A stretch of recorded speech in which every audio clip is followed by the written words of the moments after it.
Silvergate, Silicon Valley, Signature e Credit Suisse são alguns dos maiores bancos globais que estão sendo resgatados para não falirem. Nesses eventos recentes, algo muito grave foi finalmente exposto. Existem poucos lugares seguros de verdade quando o assunto é dinheiro. Nesse vídeo eu vou te provar como os bancos centrais e comerciais do mundo todo se apoiam num castelo de cartas para criar o maior esquema Ponzi da nossa civilização. Se inscreve aqui no canal e assiste até o final para entender melhor como funciona essa engrenagem enferrujada e revelar como os bancos e governos são, na verdade, uma grande pirâmide financeira. No sistema bancário, dificilmente um banco quebra sozinho. Quando um banco grande quebra, ele leva junto outros grandes bancos. Para entender como o sistema financeiro atual é uma espécie de esquema Ponzi, um cartel, um monopólio falido entre bancos comerciais e bancos centrais, é preciso entender como que a gente chegou até o ponto que a gente chegou hoje. Tudo começa no evento chamado Pânico de 1907, nos Estados Unidos, com JP Morgan tentando salvar vários bancos menores da falência, falando com seus amigos mais próximos, como os Rockefellers, e fazendo uma vaquinha para evitar uma quebradeira e restabelecer a confiança no sistema. Em crises, esse é o termo mais usado até hoje, né? Com a vaquinha dos amigos do JP Morgan, investidores da época acharam que tinham conseguido parar o efeito dominó de quebradeiras nos bancos. Mas acontece que dias depois, a Bolsa de Nova York, que estava quase quebrando, caiu 50%, porque as corretoras não conseguiam mais financiamento com esses bancos. Eles precisavam de cerca de 25 milhões de dólares para salvar a Bolsa americana. Naquela época, isso era muito dinheiro.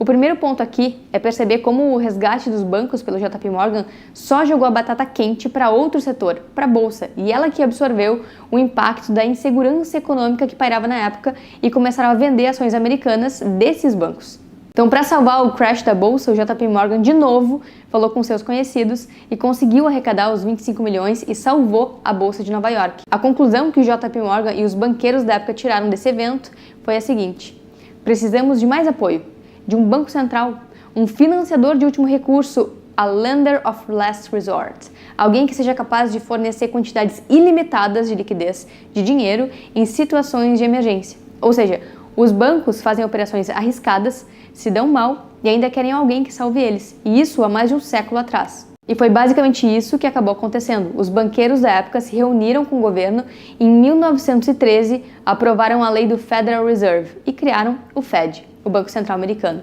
Foi o início da era financeira dos bancos centrais como uma válvula de escape para os bancos e o início do efeito Cantillon no sistema financeiro atual. Bom, e agora o Fed tem 110 anos e não só salva bancos da falência, como determina uma série de políticas econômicas. É nessa instituição que os bancos do mundo inteiro se apoiam e é justamente ela que está causando bolhas de crédito e crises recorrentes. Bancos e empresas multimilionárias fazem operações arriscadas e são resgatadas pelo governo porque são muito grandes para falir. A falência delas afeta a imagem do governo e a sua credibilidade, e é por isso que elas são resgatadas. Eu falei aqui de um evento que aconteceu mais de 100 anos atrás, em 1907, mas em 2008 rolou a crise global. E aconteceu justamente pelos mesmos motivos. Os bancos, em 2005 e 2006, um pouco antes da quebradeira, estavam comprando ativos de alto risco, hipotecas que não seriam pagas, e estavam emprestando dinheiro também para pessoas e empresas que não tinham condições de honrar com as dívidas. Só que agora, nessa crise de 2023, está acontecendo de um jeito totalmente diferente. Ao contrário da crise de 2008 do subprime, agora o Silicon Valley e outros bancos não faliram porque tinham ativos de alto risco. Eles faliram porque compraram títulos do governo americano. Supostamente, o investimento mais seguro do mundo, os títulos do credor de último recurso global. Só que não existe ativo livre de risco totalmente, né? Até mesmo os títulos do governo americano podem perder valor.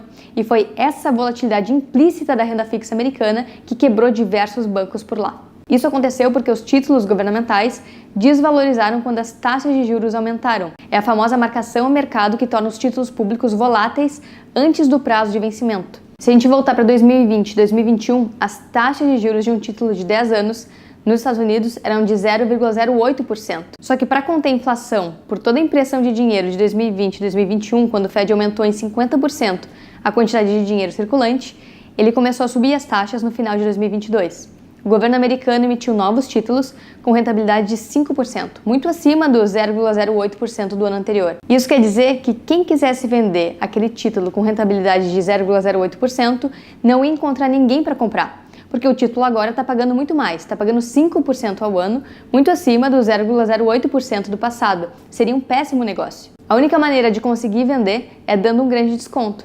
E foi exatamente isso que aconteceu com o Silicon Valley Bank. Eles sofreram muitos saques, perderam liquidez, tinham muitos títulos de longo prazo com baixa rentabilidade que derreteram de valor e ainda estavam sofrendo com uma bank run, uma corrida bancária. Eles tiveram que vender alguns desses títulos no prejuízo para conseguir manter a liquidez até travar e não conseguir mais, senão ia derreter todo o seu patrimônio e ia quebrar definitivamente o banco, né? Foi aí que entrou o FDIC, a entidade americana que corresponde ao nosso FGC. E eles acabaram, no fim das contas, resgatando o Silicon Valley. Só que antes de entrar na parte dos resgates, vale comentar que essa é a grande ironia dessa crise financeira. Na crise de 2008, os bancos quebraram porque tinham ativos tóxicos e arriscadíssimos. Só que agora, os títulos tóxicos são justamente os do próprio governo americano, que eram considerados os ativos mais seguros. No que o governo americano começou a manipular os juros, o que era seguro deixou de ser. O Silicon Valley Bank seguiu todas as regras americanas, fizeram todos os testes de estresse que foram pedidos aí pela SEC e pelos reguladores. Eles estavam sendo supervisionados o tempo todo. E é por isso que essa crise bancária atual não reflete só uma falha dos bancos em si, mas também dos reguladores que determinam os testes de estresse e as políticas monetárias. Ser ultra regulado nesse caso não protegeu nada e pior, depois de falir, ainda socializou as perdas, porque o Fed liberou liquidez extra através do FDIC para salvar os bancos da crise. E eles ainda estão dizendo que não é um resgate, quando na verdade é sim. Eles estão imprimindo dinheiro e recebendo como garantia o patrimônio desses bancos para poder emprestar um caminhão de dinheiro para eles. Eles estão assumindo a responsabilidade dos bancos e falando que a garantia sou eu, porque afinal o que eles têm são os títulos do próprio governo. Só que não só isso, é um resgate do próprio Federal Reserve, do Fed, para não acabar com a confiança no Banco Central Americano em proteger o sistema. E para manter essa ilusão no castelo de cartas do Fed, ele acabou de criar um novo programa chamado Bank Term Funding Program, o BTFP. O BTFP não é um swap de ativos como era o Quantitative Easing, onde o Fed assumia ativos tóxicos e injetava liquidez, dinheiro nos bancos, né? O BTFP é uma operação de recompra padrão como eles já fazem com os bancos, ou seja, empréstimos garantidos pelo Tesouro. Só que diferente de uma recompra como eles faziam no passado, o Fed está emprestando pelo valor nominal, ou seja, as instituições podem trocar ativos desvalorizados por dinheiro no valor que eles compraram no passado. Ou seja, não há perda e nem punição para ninguém. O Fed acabou assumindo os títulos desvalorizados que os bancos tinham e liberaram liquidez.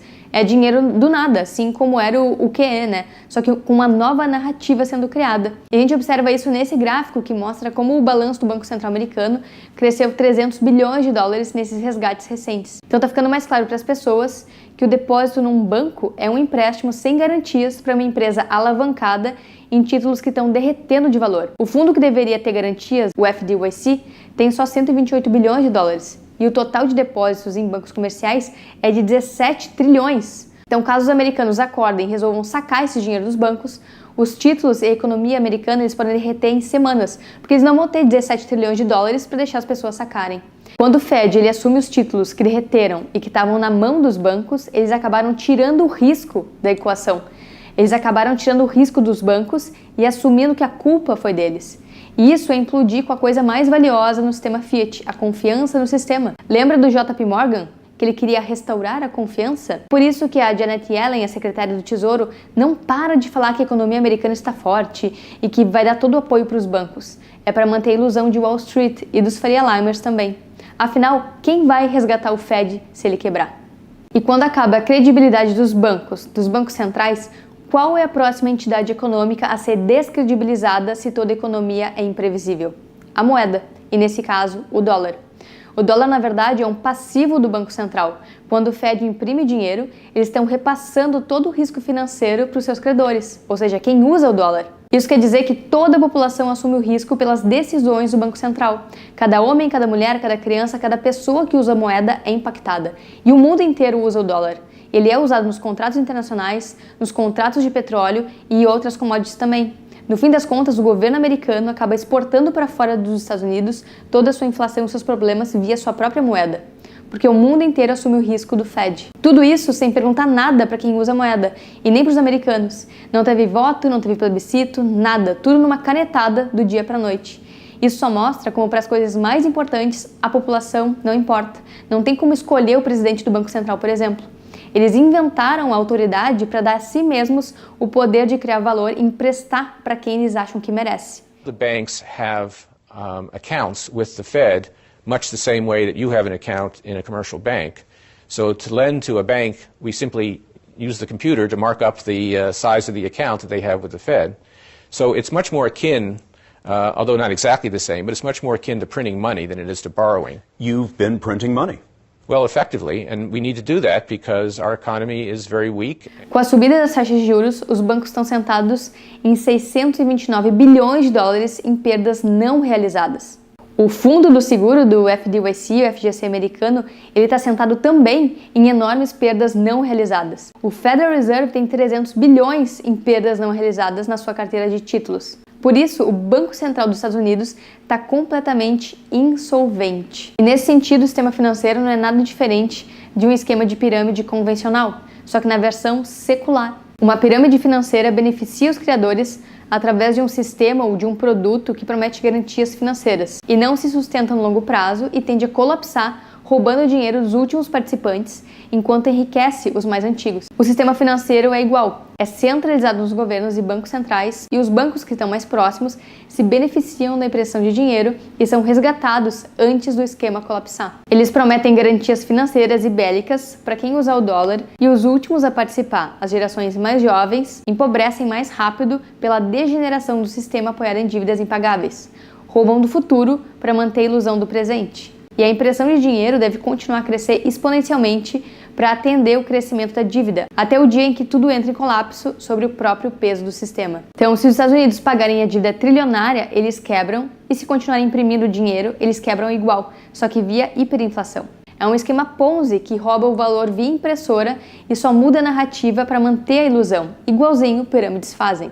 Imprimir dinheiro e emprestar via crédito para bancos causando diluição do poder de compra de todos é uma forma de roubo discreto.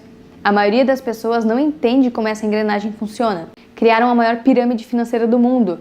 E não me admira que seja justamente essa imagem estampada nas notas de dólar. E é por isso que o Madoff, o golpista mais famoso aí do mundo, que enganou toda Wall Street, falou que todo governo é um esquema Ponzi. Ele descobriu como o jogo funciona e usou essa percepção a seu favor. Outra personalidade que já alertou o mundo para o absurdo do sistema bancário foi o próprio Henry Ford, que falou que se as pessoas comuns soubessem como os bancos funcionam, elas nunca colocariam seu dinheiro neles. Eles usam o privilégio da impressora para direcionar recursos para onde é mais interessante politicamente e depois usam os juros para camuflar isso.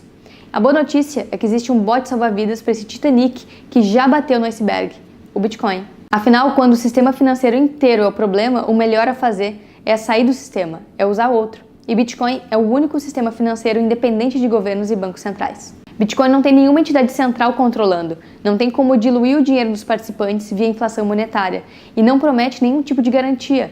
É um sistema financeiro independente de governos, criado pelas pessoas, feito para as pessoas usarem.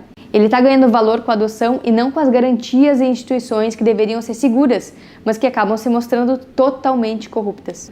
Então, se é apoiado em crenças, se não tem como pagar os credores, se promete o que não pode cumprir às custas de novas injeções de liquidez, é na verdade uma grande pirâmide, um esquema Ponzi. Esteja ciente disso e se prepare. Até a próxima e opt out.